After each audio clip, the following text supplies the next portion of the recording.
Nintendo character. Get that shit out of here. Obviously Nintendo's flagship character Wario.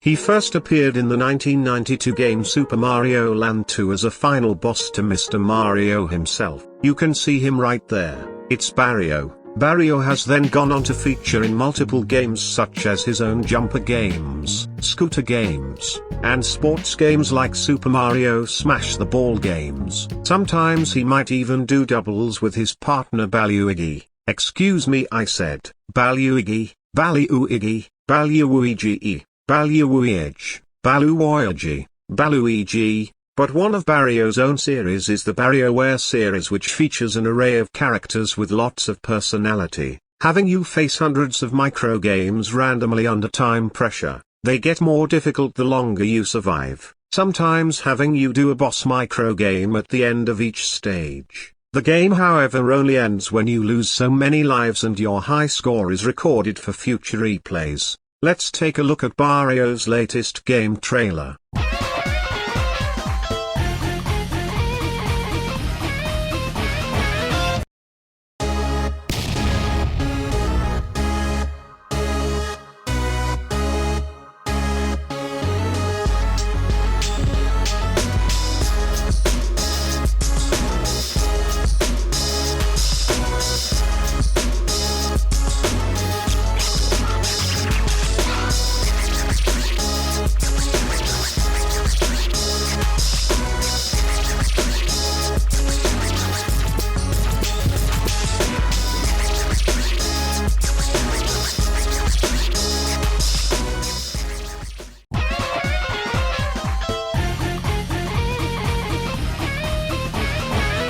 Your goal over the next 48 hours is to make a game that fits the following theme. So let us take on a role that we don't normally get to play. Maybe that's Tetris, but instead of moving the blocks, you move the whole level. Maybe that's Pong, but you play as the ball. Maybe that's Angry Birds, but you've got to build the pigs' houses. That being said, you can interpret this theme however you like. How else can you explore the concept of reversing roles? Get creative, think outside the box, and surprise us.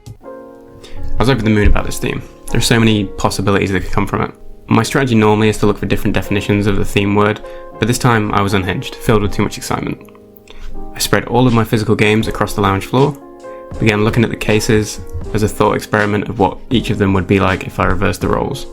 I even went through my Switch digital library. This strategy wasn't the best. My two biggest ideas were actually from this pile, but they popped into my head prior to actually getting to them in the pile. I did end up with a few scraps of paper with notes on though. Looking through the notes, you can see I first started by writing down game genres that could be interested to try and flip, and also a couple of example games.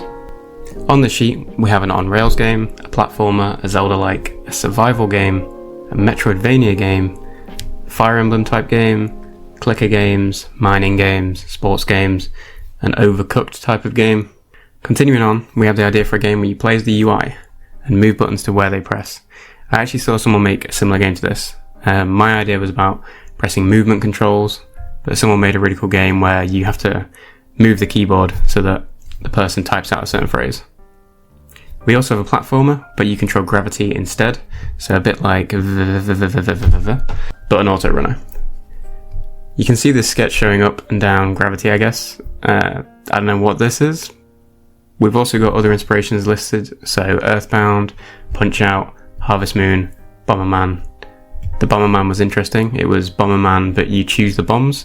So this kind of idea would be where Bomberman plays the game himself, but then you select the bombs that he's about to place. So they'd have different patterns, like an X pattern, a plus, that kind of thing. So you'd have to try and win the game, but also choose the bombs that don't get Bomberman killed. We also have Animal Crossing, a role reversal where you swap between two characters. We did see quite a few games that were doing the swap between two characters version of the theme, which was really cool. And again, playing as the UI. So UI-wise, there might have also been an idea about using the UI to attack the player, such as physically grabbing the player's hearts from the top left of the screen and throwing them down at the player. I thought this would be quite cool. We have Pac-Man listed. I think I tried to think of retro games because they'd be more achievable to flip during the time of a jam. We have a game where you distract a person who's actually playing the game. So this idea would be like sending flies into their room to make them take their hands off the controls, and other distractions to affect the game being played. If you annoy them too much though, they might turn the game off altogether. Here's another sheet. I've got no AI written because I really didn't want to do AI. I'm sorry, Past Tom, I failed you. We did end up doing AI. We've got more examples listed here. So we have a god game where you're instead playing the role of a civilian being punished by a god. An item racer, which is me avoiding writing down Mario Kart in case Nintendo breaks into my house and decides to sue me. This would be where you control the items, so you'd spectate a racer who you want to win, and then when they get an item box, you would actually control the item. So if it's a banana, potentially there's a reticle that moves and you have to time it, or if there's a red shell, you'd be able to swerve through past racers and hit the one you want. That kind of thing I thought would be really cool. Potentially as well, for the banana, I think I had the idea that when the banana lands, you'd be able to kind of wiggle it, so like jump across slightly, so you can position it a little bit better if you didn't land quite where you wanted. Way too much scope for what I wanted to do, but cool idea. Oh, one other idea I had for an item. So this would be replacing the mushroom for a speed boost, and you'd instead have like two athletes appear behind the car and start pushing it, which I thought was a really cool idea. As another spin on this idea, I also thought about maybe you could place down things like ramps to give you a jump, or speed panels, that kind of thing. I thought it would be quite cool. I wrote down Mario Party game, WarioWare, but you change the microgame difficulty, so you're getting control over how the microgames play out. Spoilers, this is the one that we do. And we've got RPG, but you control the attacks. So this would have been like Pokemon, except when you click something like Bubble Beam, you'd have to direct the bubbles to hit the other Pokemon. So it'd be a lot more involved when you do an attack. We have an FPS or shooter, a roguelike game like Binding of Isaac, a marble game, and another note to help with the theme. It says, role we don't normally play. By the way, don't judge my game panic writing. My writing is terrible, but this is extremely worse compared to normal. We've now got more ideas on how we could take the WarioWare game further. A lot of these ideas were more like a Mario Maker UI, and were more about changing object properties and placing the items. So more freeform than it ended up being. These would have had things like search bars to find the object you need. So you'd search for a balloon, drag the balloon on, and then you'd have things like property panels to change properties about the object. So this would be like the size of the balloon, the colour of the balloon, whether the balloon follows a path, that kind of thing. And they take place on a blueprint grid in my head, to sort of this builder mode, which I thought would be quite cool. We also have a random fishing game, but you're the fish, which I also saw someone do, and it was very cool. This is also the first time a balloon popping game is mentioned. We've got a neater sheet here, opening up the WarioWare idea a bit more. Here we assemble microgames, like the final game, and we also make them fail. There's a cooldown on microgame choice, so this idea would have had you pick the microgame that's coming up next, and again we've got this template to play stuff fast, being the blueprint screen, and a prompt here saying help player. So this was the two scenarios where you'd either help the player or a prompt to make the player fail. So it gives it a little bit more role reversal. I went down this path for a lot of the planning. Another example of the properties window here is like pick the blue cube. So you would be able to make all the cubes red using the property panel, so the computer has no chance of winning at all. This is the good versus evil sheet. So here, again with the role reversal, it was make the AI win or make the AI lose, unlike the final version. So we have this little devil and angel character telling you what to do for each game, and a few microgames are listed here. The balloon pop in the final game is here, although this one lets you change properties like balloon size and their movement path. We have the tanks game from We Play, with a way of making it harder or easier with power-ups and enemy tank placement. There's also the umbrella microgame, which I think is from a previous WarioWare game, where you have to take shelter. And the idea for this one is that you can change the umbrella's rotation, size, and how it's opened up to change the win-loss state. Now there are more sheets, but we'll get to those shortly. Whilst I was more set on the two ideas, the Mario Kart inspired game where you control the items and the WarioWare game where you set up microgames, none quite satisfied. I was hesitant to take the first ideas as the normie hot garbage. Many seemed to require complex AIs, and many of the games I looked at reversing were too complex and AAA.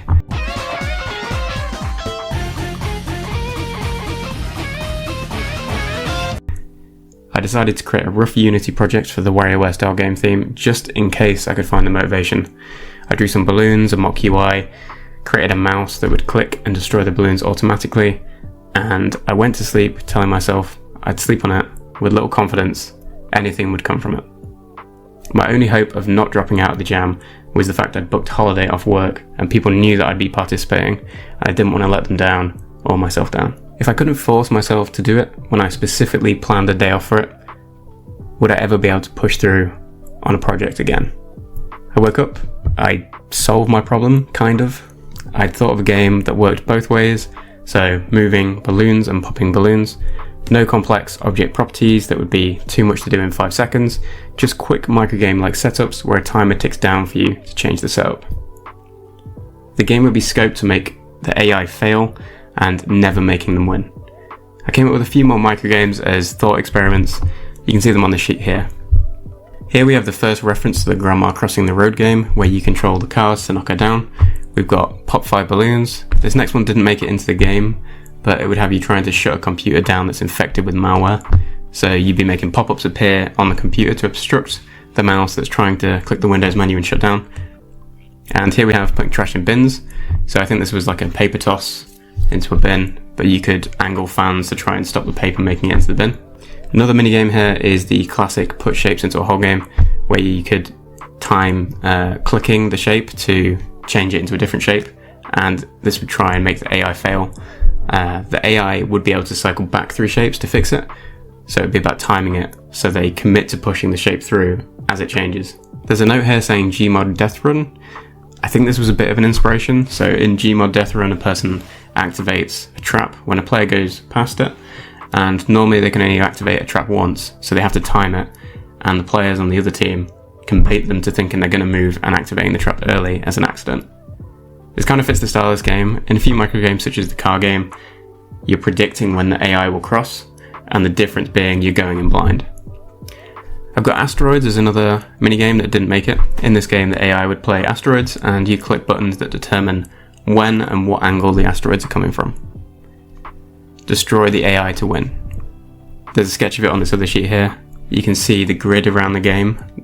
Here's a better drawn version to give you an idea of how I pictured it. Where on this sheet, one idea I had for the player versus AI visually was to have an arcade cabinet with the AI plays above, and you wire the game from an exposed panel at the bottom of the arcade cabinet. Linking these two screens was a cable, and the cable would take on random arrangements and lengths that would determine the time between you doing the action and it appearing on the other screen. So this would mean that between microgames you can have different lengths, and it would take longer for your input to be recognized. I really like this idea, but it just didn't happen. Part of it was because of the sort of size of the arcade cabinet. I didn't want a vertical game, I wanted a widescreen game, and it just seemed like you were going to see less of what was going on screen. This one would have been more live than pre-planned, like the final game, but I really like this idea as well. I pictured a spark travelling along the wire to show progress of your action. Back to the previous sheet, we have other cook games. One was burger stacking, so you'd have each ingredient dropping down, and the AI would try and make the burger by dropping each piece onto a plate. You'd mess with them either by throwing ninja stars from the side to push the items out of the way, or you control the plate at the bottom, so the AI had to follow the path of the plate when placing items. Another game was UFO Pickup. The AI would be tasked as playing as an alien spaceship trying to abduct cows, and you'd move the cows around to stop them being abducted. Then we have Well Pump. This game would have the AI trying to drain a well, and you try to fill up the well as much as possible before the game starts. So you take buckets of water and throw them into the well to top it up. Then we have Type, which I'm not 100% sure what was. I think it might have been the AI having to type on an on-screen keyboard, and you'd be able to click the wrong keys ever so often. The AI would be able to remove the letters with backspace, but again, similar to the Shape game, it would be about messing it up right before they commit to sending the phrase. I now had more of an idea in my head about how the role swap would work. I decided to record for the majority of the game, but this went out the window on the final day because of time pressures. And the previous night, I was under the impression that my recording was slowing things down and I needed faster compiler load times. Could also be because it was 2:30 in the morning and I was knackered. Next was to start getting the rough mechanics in. I wanted to try and get the logic for a microgame being won or lost. I had the idea of wanting to do the grid from the arcade cabinet, circuitry, but I didn't like how it looked, so I scrapped it. I got some basic art done for the bomb and timers to count it down. I then made it so you could drag balloons around, but only within the camera's view. I then set randomized balloon colors, create a static variable for whether you were in the editor phase, meaning the setup player phase, or the play phase, which is the AI phase. This will be the backbone of logic changes and controlling what happens when the timer runs out in each phase. Here I show what happens if you don't program not being able to move the balloons during the play phase. I then set up variables to track the player and AI scores. You can see we technically have a working early version of the balloon game now. Here's that game built. I then set up a system for each microgame to display text for both stages and also the level they would load on top of the main view. You can see this early version changing objectives. Then I drew the curtains to swap between the two phases. I did originally plan on having these curtains draw open, but in the end, I went for a fade effect to make my life easier. I really didn't want to lose too much time to art, so I decided to apply a dither effect with A-Sprite's inbuilt tool, and I decided this actually looks like some WarioWare microgames. So I went with it for the rest of the game, particularly for the background elements. Here's an early version of the curtain draw. I use an interface on each level for the AI, so I could call simple methods like AI trigger to begin the AI phase, as the majority of the AIs had different needs. We have lots of playtesting of mouse speeds. The balloon game got unintentionally easier later on. It was always meant to be passable if you push as many balloons out as possible, but it was meant to appear closer. After feeling like I've been on the balloon game for 50 years, I decided to work on a tic-tac-toe game, which is definitely the worst game. It's very difficult, and I didn't even plan it during the idea phase, so I don't know where it came from. When drawing the grid for it, I unintentionally created the art style that would accompany the dithered backgrounds. This was a high-density spray tool for all outlines instead of traditional lines. The tic-tac-toe game has you choosing all your moves before you know what the AI will do. Behind the scenes, these moves are put into a queue, and if your move spot was taken, it will pick the next available move. If you didn't plan all your moves, the AI will steal your turns once you run out of moves. The AI itself isn't aware of diagonal lines. I did this to try and make it slightly fairer. It will first pick a random spot to mark, and will continue picking random spots until it is one move away from a possible non-diagonal win. If you've seen the AI win diagonally, it's just complete luck. Your best bet in this game is to try and beat the AI by winning early with diagonal lines, because it's not going to prioritize these spots. We can now swap between different microgames at random. Here we have an early version of the win screen. I then came up with an idea of an easier animation to do to improve this end screen. I created a face using the spray tool, and I redrew it multiple times in order to create an animation that would feel hopefully less artificial than using the original image as a base for the next frame. I inverted the colours so I could randomise them later in Unity for a glitchy effect. Here's the losing version of the face being made, and here's the early version in the game prior to randomisation. Next I started doing some microgame research, so looking at past microgames and then reading the rules for the music and the jam. I decided to use the first song I ever made in I decided to use the first song I ever made in LMMS. Because it has build-ups in it, and I thought I could use it as a placeholder until I could make short songs for microgame transitions and avoid having it to make music per microgame for the time being. The song ended up staying in the final version. The only changes later were to fade the music out during the AI play phase. Balloon noise. Here I made win and lose noises. This is what they sound like in game. Then I made random face colors, which I really like. It makes it feel a lot more WarioWare and random. Then I made win lines for tic-tac-toe. Finally a background for the balloon game. I really enjoyed making the tic-tac-toe background. It's one of my favourite backgrounds. I then started working on the car game. I started with the background because I was having fun doing backgrounds at the time. I went for a very simple car style with the intention of adding that WarioWare goofiness to the movement. There was a simple shake effect, and I scaled the image up as it gets closer to the camera. Grandma. Here's some unused content. I originally wanted a flag at the end of the road crossing, but I don't know, I got rid of it. It was a little bit weird. Why did the grandma cross the road to get to the flag? No, she's doing some shopping. I was starting to set things up. I made the cars transparent to signal where they come from, but also to try and hint during the setup phase that there's something different here you can interact with. The hitboxes can be a little unfair to the grandma. This is because they share the same hitbox as the clickable area during the setup phase. Originally they were smaller, but they were just too hard to click consistently. I planned on making it so the hitboxes would shrink after the car was clicked, but it went to the back of the mental queue. It doesn't mean there are a few scenarios like in the trailer where grandma gets hit from the side of the car. I mean, she'd still get clipped pretty bad if she got hit by a wing mirror or something. So, maybe not. Nah, she'd still get hospitalized, I think.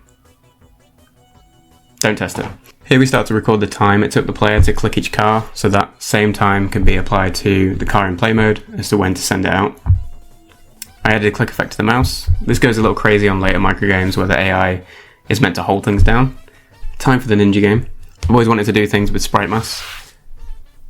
Blackthorn Prod was a big inspiration with his game. Something Whispers, Deadly Whispers. We Google Blackthorn Prod. I think it had Whisper in the name. The Dreadful Whispers. This do be the one.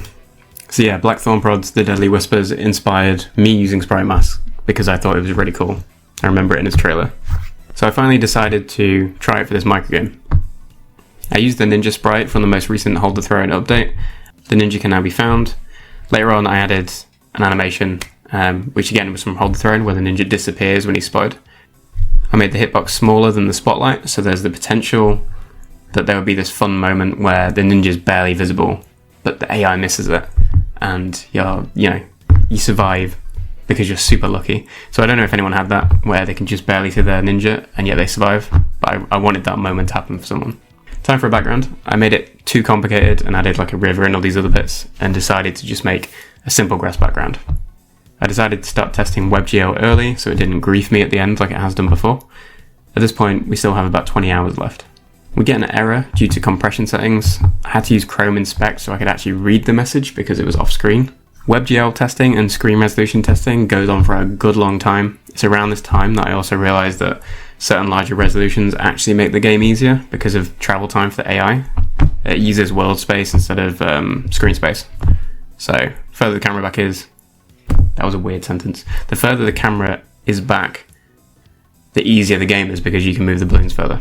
I never ended up addressing this. I instead make sure the game works well in 1080p because I feel like most people will be using that, and I make the canvas scale better. Off camera we create the chess game, and this was the worst game to make. It went on till about 2:30 in the morning, and this was like 2-3 hours I think. Unity hinges really gave me trouble, and I had to make the AI make sure that the chest lid would stay open because it would sometimes just drop by itself. I then created an area to determine the counts of items in the chest. Due to a bug, I made it so that if there were no items in the chest at the end of the player setup phase, it would automatically fail you. So the AI would win. I made you instantly lose because the bug in question would mean that it would win before the loading screen curtains and things had gone, and that would mean that loading would get out of sync and you'd end up playing multiple microgames at once. If you go through the itch.io comments, you will see that someone encountered this bug somehow. I don't know if it's for the chess game or not, but it's a nasty bug, so I had to do that sacrifice. Normally if you're playing a game like tic-tac-toe and you don't do any moves, it will still play out the game until it wins, but with this one being is there anything in the chest, yes or no, it just ends way too fast. I like how the chess game turned out, and I like the items drawn for it. I just wish I'd remembered to move the items from the left of the chest to the right of the chest, because it's harder to get items over the chest lid from that side, and at best you can probably get 3 items in from the right hand side. Unfortunately, the AI on a good day can get 3 items out. So ideally, if they're on the other side, maybe you get 4 or 5 in, and just make sure you can win. I was a little bit worried about how it would play on WebGL, to be honest, but it seemed perfectly fine. I thought the physics would cause problems, but apparently not.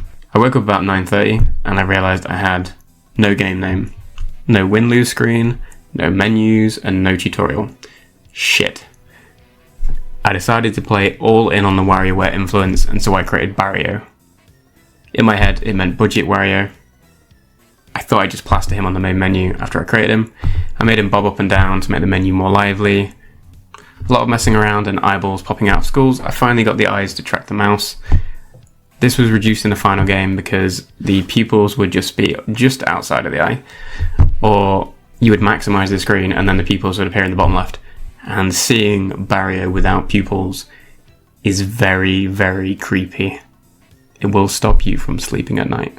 I started to fall in love with Wario, so I made win-lose screens. For the lose screen, I made this crying Wario animation. It's not the best, it's a little pixelated due to me rotating sprites, which is something you're not supposed to do. The win screen, on the other hand, is quite crisp, and it's Wario cheering with love in his eyes. I then made a first of 5 system and an endless system to allow players to play as long as they like or get 5 wins. I might have gone for a best of system if I'd added a weight system to the microgames, where the longer a microgame hasn't been picked, the higher the chance of it being picked is. In the final game, it's just random, except it won't let you play the same game twice in a row. I created a bunch of menu assets and a rough tutorial that was purely text, although I did add this little Wario signature. Very nice. Character. I submitted the game 4 hours, 3 minutes before the deadline. I had plans in the evening, so I only really had 1 to 2 hours left with the game, so I decided to use it to make a fast trailer, a game icon, and design the itch.io page. And it has to have GIFs if it's going to be cool. The next few days I tried to do a lot of ratings. At time of recording I've done 82 ratings, and I believe I've left feedback on every single one. A few days into submissions I changed my icon from this to this in the hopes of improving click-through rate. Though I think general ratings happening seem to drop off several days after submission started. I do like this new logo though, it's a lot cleaner and eye-catching. And that's it. We have some great early feedback, but I'll save that for a video once it's all in. I hope you enjoyed. The game is up on itch.io for everyone to play. I'll most likely address a few issues after submission and upload a PC download for everyone to use as well. In future, I'll probably add more to this idea, but under a different game page and title, to keep the Nintendo ninjas away. I don't think we need Wario to make this game fun. I think the setup versus play could be really fun for a PvP party game. For those existing viewers, I'm still working on Block. I've put up a few shorts, but if you haven't seen, be sure to check them out. Anyway, I'll see you guys in the next video. Bye.